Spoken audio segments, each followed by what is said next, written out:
This is going to be a very weird, possibly sensitive episode.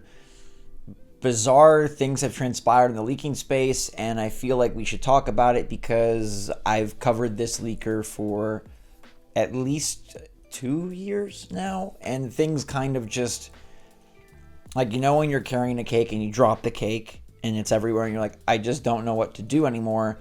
That's kind of how I feel about this situation, but we also have other Nintendo news to discuss. So good morning, Mario, and good morning, Switch fans. If you know what I'm getting at with this leaker drama, it's bizarre and we have a lot to discuss, but I'm going to get the Nintendo stuff out of the way first, like the stuff from Nintendo themselves, and then we'll get on to leaker Nintendo video game drama. What's going on, everybody? It's Zach from SwitchForce. Hit that like button if you enjoy these videos. Shin Megami Tensei 5, the big definitive edition, is reviewing incredibly well. Vengeance has come with a vengeance. It's a top 10 Switch title of the year. It's got an 87 Metacritic, and it basically renders the original version useless. Now, I mean, that's the intent of a deluxe version, I suppose, but this is apparently very good, very definitive, and it's bringing back into conversation the fact that SMT 5 is a very good game.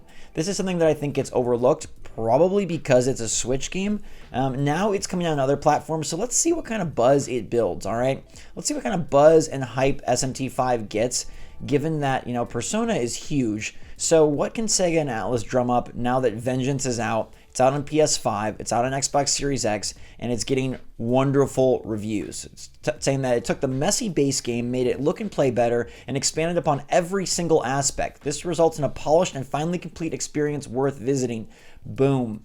So, hey, there is a great Switch game, big box Switch game, because the top titles right now are like Animal Well, Lorelei and the Laser Eyes. No shade to those games, they're amazing, but this is like, you can go grab the cartridge and play SMT5 Vengeance later this week, and it's apparently phenomenal. Should I dive in? I remember playing the demo, didn't love it, but they're saying that this cleans it up in a lot of ways.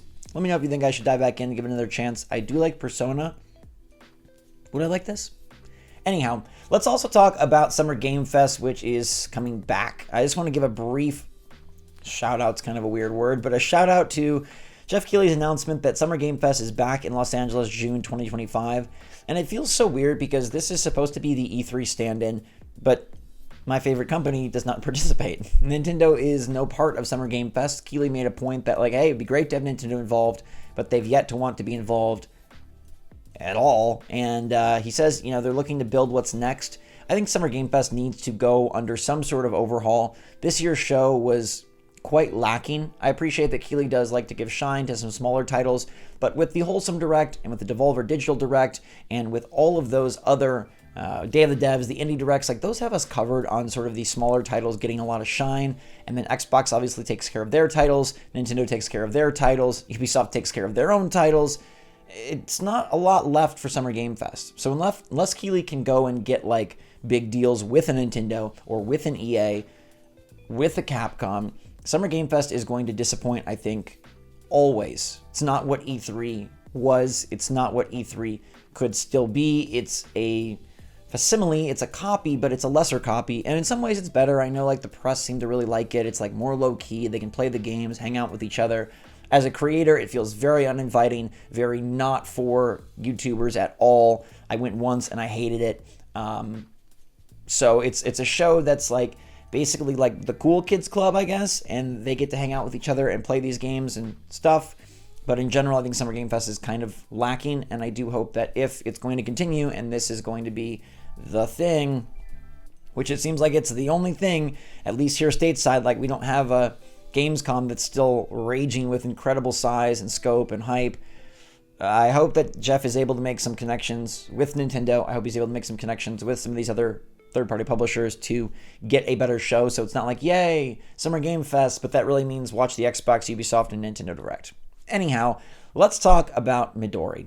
I've covered Midori in numerous leaks, right, for Atlas and Sega stuff, for Nintendo Switch stuff, for Codename stuff, and let's be very clear that this is not really about Midori's leaks being correct or incorrect. I want to get that out of the way at the top. This is not about a leaker who's like admitting to spreading false information, and many things that Midori has talked about have come true.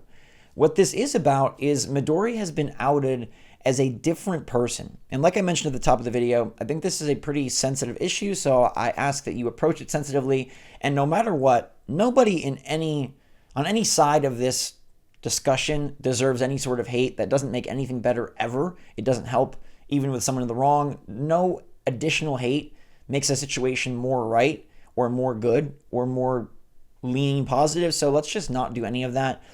Midori is actually another leaker called Mystic Distance. Now, this is very bizarre to me. I really wasn't familiar with Mystic Distance. I didn't have a big understanding or knowledge that even something was up with this, okay? But there's more than meets the eye when it comes to why this is concerning and why this is confusing. And I'm going to start from the top. So Daniel Ahmad is a director of research and insights at Nico Partners. He is basically an analyst of the video game industry. We've covered a lot of things that he's said across the entire Switch generation, and I think he's a very reputable account. So when I saw this pop up on his account, I was very confused. He says, so this account is an American man who pretended to be a Japanese girl online using broken accented English to sell the character and tried to build a following by posting Sega-related rumors for clout. Do I have that right? LMAO. So that's the gist of it. Midori is actually Mystic Distance. They are an American male, and they pretended to be a Japanese female and used broken accented English to try and sell this persona. Now, this is where it gets very dicey. It's one thing to play a character. It's one thing to have a persona for a leaker. Like, I don't actually think Piora was a bird. And back when Silex Hunter was a thing, I don't actually believe that they're like a bounty hunter trying to get Samus. Obviously, people create personas. I mean, in many ways, YouTubers are at least partially personas. For this, though, there is an extra layer. And it's because they were purporting to be someone of a different culture and someone of a different race, and they were utilizing character effects to sell that persona. And that's where I think a lot of people take issue. I mean, some are going to take issue with that they were lied to, that they were catfished, etc. But this isn't like Midori was trying to go on dates with people, as far as I'm aware and as far as being said out there. It's more what's summed up by this tweet from Stella Knox Eclair. All I want to say about this is pretending to be a bad English speaker to feed the narrative that you're a Japanese girl learning the language is some really subtly insidious stuff. Now, that is something that I can understand. And I don't think that if you're going to make a character, you should go out of your way to basically sell a stereotype, which can be harmful and can be damaging. And like I said, I know this is very sensitive stuff, and people are going to feel different ways about it, and that's okay. It's understandable.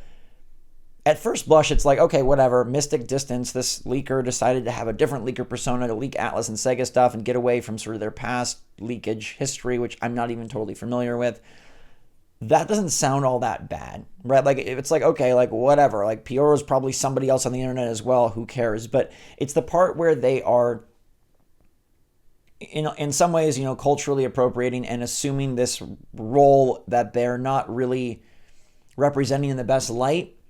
Even though, from my reading of Midori's tweets, they weren't like making fun of the culture, as far as I know. They weren't, being super derogatory. And I have seen posted tweets where like they were aggressively not saying like, oh, like they could get in a romantic situation or something. So this was not a catfish situation. This was not a like trying to pretend to be somebody to achieve real life gains, I guess, but they were trying to achieve leaker clout. Whatever they say about just having fun sharing the information or whatever, like at some level, anybody who's leaking is just trying to become more popular. Maybe they're trying to spread information of their favorite company or their favorite game series, but also like there's a part of it that these people, they have to get some joy, some positivity, something feeding them out of knowing information that others don't and sharing that and leaking that and posting that. Like, I don't care if they're like Nate Drake, who, purports himself to be like, I don't really care about all this. Don't write articles about it. I'm not saying stuff. Like,